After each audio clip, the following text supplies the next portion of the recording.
Welcome to my YouTube channel. ಎಲ್ಲರೂ ಹೇಗಿದ್ದೀರಾ? ಇವತ್ತು ನಾನು ನನ್ನ ಮಗನ್ನ ಒಂದು ಮಾಲ್ಗೆ ಕರ್ಕೊಂಡು ಬಂದಿದ್ದೀನಿ.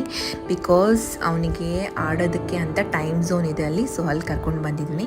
ನೋಡೋಣ ಅವನೇನೇನು ಆಟ ಆಡ್ತಾನೆ ಅಲ್ಲಿ ಅಂತ. ಸೊ ಈ 4 ವೀಲರಲ್ಲಿ ಅವರು ಒಂದು 3 ಸುತ್ತು ಹಾಕಿಸ್ತಾರೆ. ಅದಕ್ಕೆ 100 ರೂಪೀಸ್ ಪೇ ಮಾಡಬೇಕಾಗತ್ತೆ. ನನ್ನ ಬ್ಯಾಡ್ ಲಕ್ ಅಂತ ಹೇಳಬೇಕು, ಗೊತ್ತಿಲ್ಲ. ಇಲ್ಲಿ ಬರೋಕ್ಕಿಂತ ಮುಂಚೆನೇ ಟೈಮ್ ಝೋನ್ ಕ್ಲೋಸ್ ಆಗಿಬಿಟ್ಟಿದೆ ಮತ್ತು ನಮಗೆ ಇದಕ್ಕೆ ಎಂಟ್ರಿ ಸಿಕ್ಕಿಲ್ಲ ಟೈಮ್ ಝೋನ್ಗೆ. ಹಾಗಾಗಿ ಈ ವೆಹಿಕಲಲ್ಲಿ ಕೂರಿಸ್ಬಿಟ್ಟು ಅವನಿಗೆ ಒಂದು 3 ಸುತ್ತು ಹಾಕಿಸ್ತಾ ಇದ್ದೀನಿ.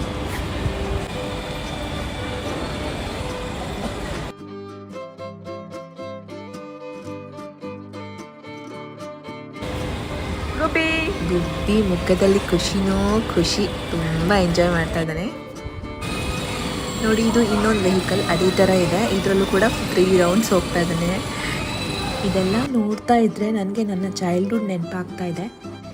ಲೈಫಲ್ಲಿ ಇದೆಲ್ಲ ಹೊಸ ಎಕ್ಸ್ಪೀರಿಯೆನ್ಸ್ ನನಗೆ ಅಂತ ಅಲ್ಲ, ಎಲ್ಲರಿಗೂ ಕೂಡ ಈ ಮದರ್ಹುಡ್ ಅನ್ನೋದು ಒಂದು ಹೊಸ ಎಕ್ಸ್ಪೀರಿಯೆನ್ಸೇ ಆಗಿರುತ್ತೆ.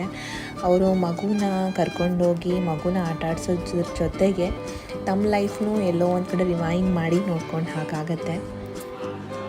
ನಾನಂತೂ ಈ ಟೈಮ್ನ ತುಂಬ ಎಂಜಾಯ್ ಮಾಡ್ತಾಯಿದ್ದೀನಿ. ಸಮ್ಟೈಮ್ಸ್ ಕಷ್ಟ ಅನಿಸುತ್ತೆ ಬೇಬಿನ ಹ್ಯಾಂಡಲ್ ಮಾಡೋದು, ಸ್ಪೇಸ್ ಬೇಕು ಅನಿಸುತ್ತೆ.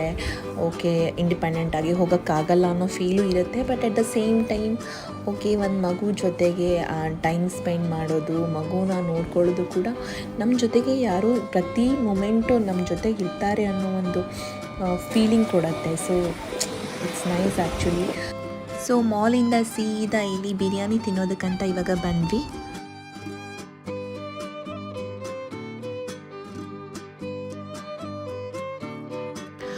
ಗುಬ್ಬಿ ಈಗೀಗ ಬಾಟಲಲ್ಲಿ ಕುಡಿಯೋದಕ್ಕೆ ಟ್ರೈ ಮಾಡ್ತಾ ಇದ್ದಾನೆ.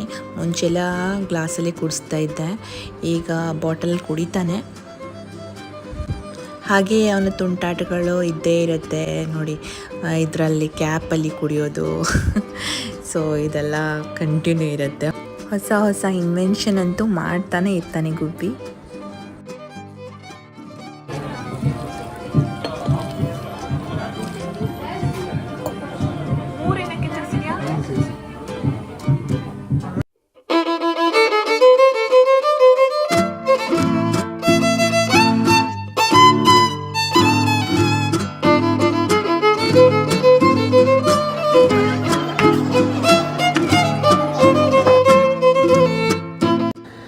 ಸೊ ಫೈನಲಿ ಊಟ ಮುಗೀತು, ಬಿರಿಯಾನಿ ಚೆನ್ನಾಗಿತ್ತು. ಇವಾಗ ಮನೆಗೆ ಹೋಗ್ತಾ ಇದ್ದೀವಿ.